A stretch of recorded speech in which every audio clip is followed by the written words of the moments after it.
Hey, behind the scenes in the art studio of Antonio, it's like super dope. So you guys stay tuned. We got an interview coming up. The man right here. You guys stay tuned. There's some dope things in here. Faded in the city with my team, smoking, drinking, doing our own thing. Tell me what you into, what you bring. We gon' be a problem, cause a scene. We ain't never going home. We'll be raging till the morning.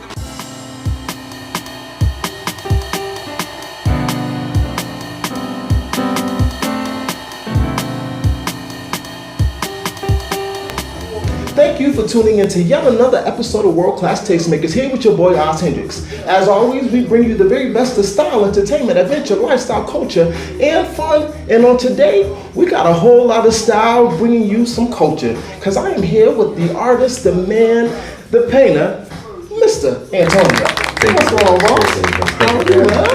No, thank you for having us in your studio, man. It's such an amazing, I'm so inspired just to be here in this space. I appreciate you. Tell us, how did you start to get into art? I started getting into art at a very young age. Yeah. And it was just something that made me happy at the time. Yeah. When you're in school, you really don't want to be there. Yeah. You start dibbling, dabbling, and scribbling this and that, just because you don't want to hear the teacher, tell you got homework. You used to hate that. I think we all hated that. So I just start drawing, and basically it just started that way, and then it just led into what I'm doing now. That's amazing. So I guess at what point did you have that aha moment and say, I'm going to be an artist, I'm going to take it serious, and I'm going to do it full time? What was that kind of turning point for you? I just reached a certain level, a part in my life where I felt that, I want to live my life and know that I gave it my best, and art was my passion. Yeah. So I just felt like it was time for me to really challenge myself and really take it there, and I felt that, anything is possible as long as you believe in it and you dedicate yourself on doing it. That's amazing. What inspires you when it comes to art? I see you have comics here, you have some idols on the wall. What inspired you to say, hey, I want to create a piece? Depends on what I'm feeling.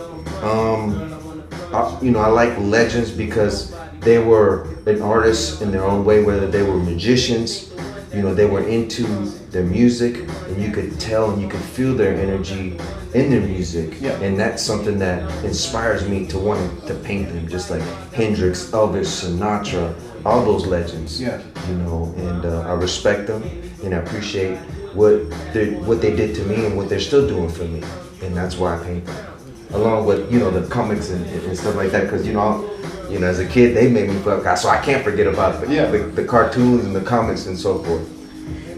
So you have a very unique style using, I guess, very vibrant colors. How did you come up, with a signature style to kind of, when somebody sees a painting, they know that it's an Antonio painting versus anybody else? I try to use colors.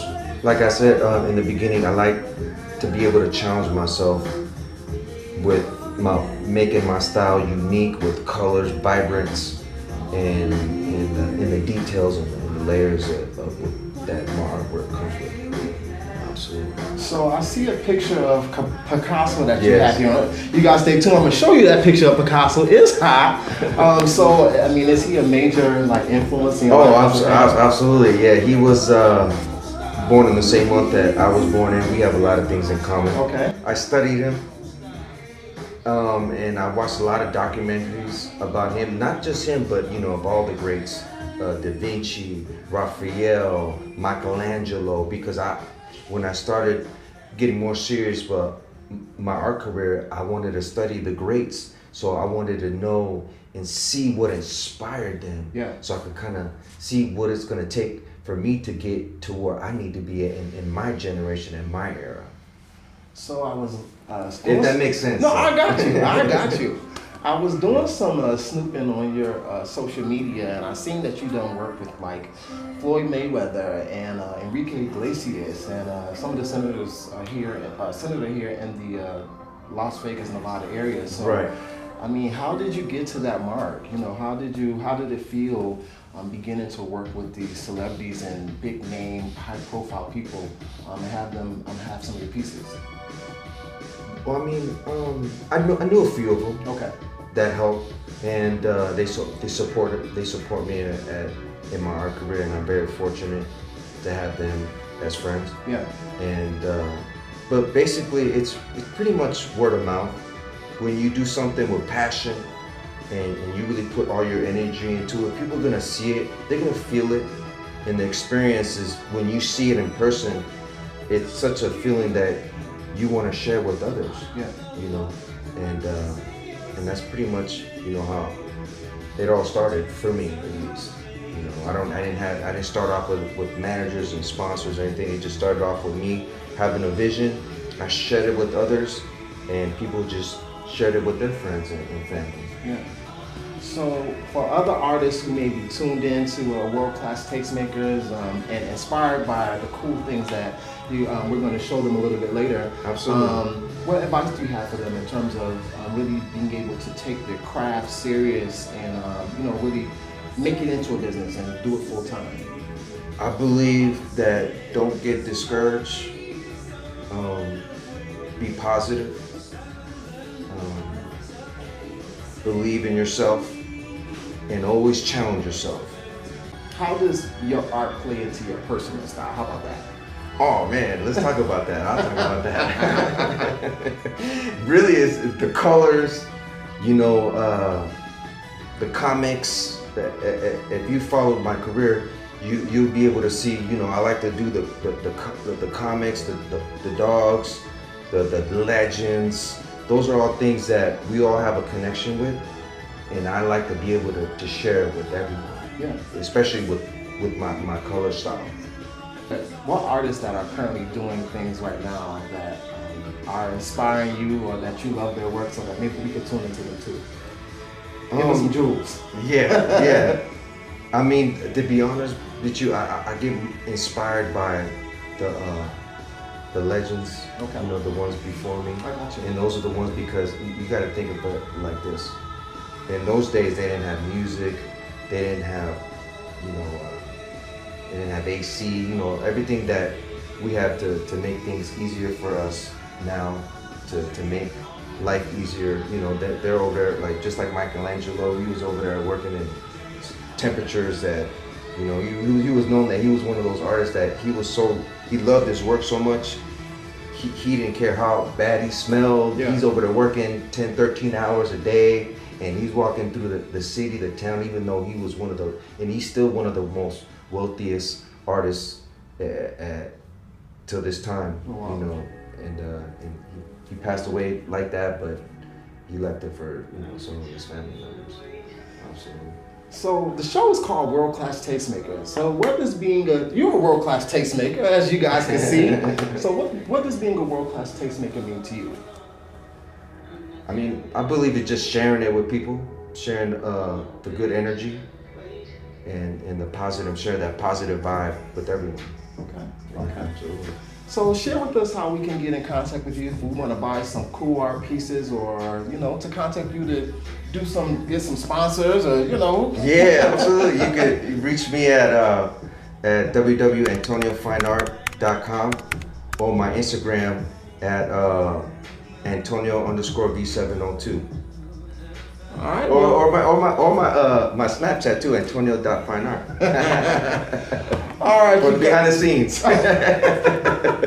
Yo, it is crazy in here. We're gonna show you some more cool things that we got going on here at the Antonio Studio.